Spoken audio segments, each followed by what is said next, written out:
இந்த social media பக்கம் போனாலே, குறிப்பா அந்த யூடியூப் அல்லது இன்ஸ்டாகிராம் பக்கம் போனாலே இப்போ ஒரு செய்தி பயங்கரமா காட்டு தீயா பரவிக்கிட்டு இருக்கு. விஜய் எடுத்த அதிரடி முடிவு இதுதானா? சங்கீதா மீண்டும் தளபதியோட வீட்டுக்கு வந்தாச்சு. தளபதி குடும்பத்துல திடீர் சமரசம்.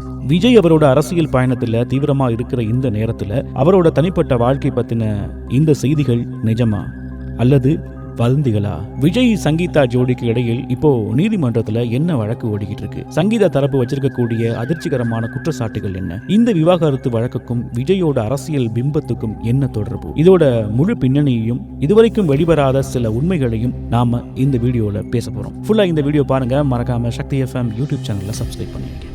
சரி, முதல்ல இந்த கதையோட ஆரம்ப புள்ளிக்கு போவோம். அதாவது கதைன்னு சொல்ல முடியாது, இவங்களோட ஆரம்ப புள்ளிக்கு போவோம். விஜய் மற்றும் சங்கீதா 2 பேருக்கும் திருமணமாகி 20 வருடங்களுக்கு மேலாகுது. இவங்களுக்கு ஒரு மகனும் ஒரு மகளும் இருக்காங்க. சினிமா வட்டாரத்துல ஒரு மிகச்சிறந்த அமைதியான தம்பதியா பார்க்கப்பட்ட இவங்க வாழ்க்கையில கடந்த சில வருடங்களாக ஏதோ ஒரு பிரச்சனை இருக்குங்க அப்படின்னு ரசிகர்கள் கவனிக்க ஆரம்பிச்சாங்க. முக்கியமா விஜயோட பட ஆடியோ லான்ச்சா இருக்கட்டும், அவரோட வாரிசு பட ரிலீஸ் டைமா இருக்கட்டும், அதோட சினிமா பிரபலங்களோட வீட்டு விசேஷங்களுக்கு விஜய் தனியா வர ஆரம்பிச்ச போதான் விஜய் சங்கீதா கிடைக்கிற ஏதோ ஒரு பிரச்சனை இருக்கு அப்படிங்கிற வதந்திகள் கிளம்ப ஆரம்பிச்சிச்சு.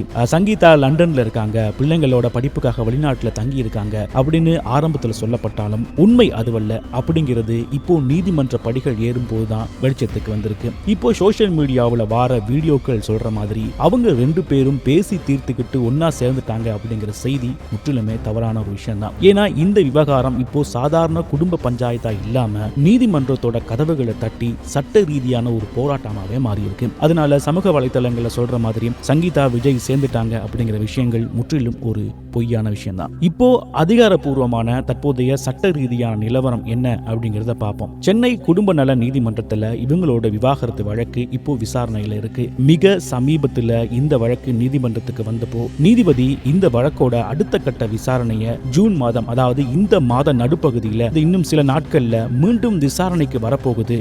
சட்ட ரீதியான வழக்கா தான் இது இருக்குதே தவிர எந்த ஒரு இறுதி தீர்ப்போ அல்லது சமரச உடன்படிக்கையோ இதுவரைக்கும் கையெழுத்தாகல.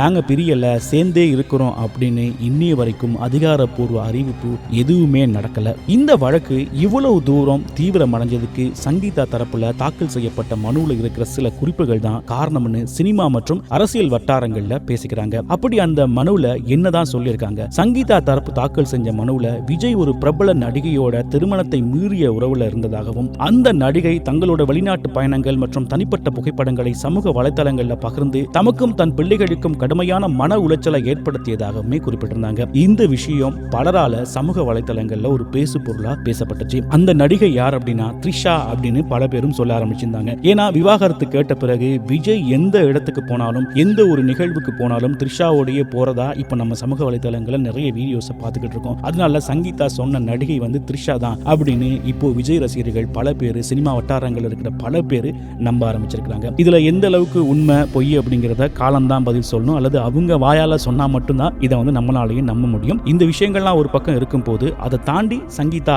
என்ன சொல்றாங்க அப்படின்னா, பரஸ்பர விவாகரத்துக்கு விஜய் உடன்படலனும், அவரோட வழக்கறிஞர்கள் மற்றும் சில தரப்பு மூலமா தனக்கு மன ரீதியான நெருக்கடிகள் கொடுக்கப்படுவதாகவும் சங்கீதா தரப்புல குற்றம் சாட்டப்பட்டிருக்கு. இதனாலதான் சங்கீதா இந்த முறை தனக்கான உரிமைகள்ல ரொம்ப உறுதியா இருக்காங்க. இந்த விஷயங்கள் எல்லாருக்குமே தெரிஞ்ச ஒரு விஷயமாவும் இருந்தது, ரொம்ப ஆச்சரியமான ஒரு விஷயமாவும் இருந்தது. இப்போ நமக்கு ஒரு கேள்வி வரும், ஏன் திடீர்னு யூடியூப் சேனல்கள்ல விஜய் சமரசம் ஆகிட்டாரு, சங்கீதா வீட்டுக்கு வந்துட்டாங்க இப்படிங்கிற மாதிரி வீடியோ எல்லாம் போடுறாங்களே? இதோட பின்னணியில ஒரு பெரிய அரசியல் கணக்கே இருக்கு. உங்க எல்லாருக்குமே தெரியும், விஜய் இப்போ வெறும் நடிகர் மட்டும் கிடையாது, தமிழக வெற்றி கழகம் அப்படிங்கிற அரசியல் கட்சியோட தலைவர், தமிழ்நாட்டினுடைய முதலமைச்சர். முழு நேர அரசியல் களம் இறங்கி அடுத்த பொது தேர்தல் நோக்கி நகர்ந்துகிட்டு இருக்காரு. ஒரு அரசியல் தலைவரா மக்கள் முன்னாடி நிற்கும் போது அவரோட குடும்ப வாழ்க்கை செஞ்சு போயிருக்கு, விவாகரத்து வழக்கு நீதிமன்றத்துல இருக்கு அப்படின்னு வர்ற செய்திகள் அவருடைய அரசியலை பாதிக்கலாம் அப்படின்னு அவரோட ஆலோசகர்கள் நினைக்கிறதா சொல்லப்படுது. இதனால விஜயும் சங்கீதாவும் சேர்ந்துட்டாங்க, விஜய் சமாதானத்துக்கு வந்துட்டாரு அப்படிங்கிற மாதிரி பல